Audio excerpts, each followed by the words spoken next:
Баласын эшек, мал деп урушуп жаткандар копол сөз урматтуу мекендешим балага өтө катуу терс таасирин берет.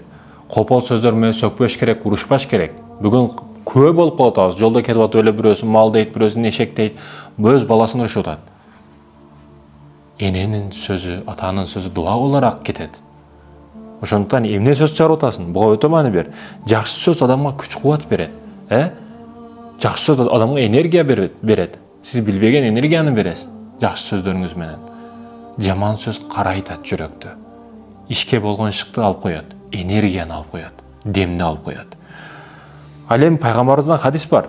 Ким баласын акарат кылса, акарат кыла турган болсо, жаман сөздөр менен, копол сөздөр менен акарат кыла турган болсо, ал факырлыкты алып келет дейт. Балаңыз иши жүрүшпөгөн, келечекте бирине эки болбогон, өз сөзүн жеткире албаган, өз оюн пикирин элге түшүндүрө албаган, айтор факырлардан болуп калбасын. Ошондуктан урматтуу мекендешим, кимге эмне деп атасың, тилиңе эрк бер, тилиңе маани бер.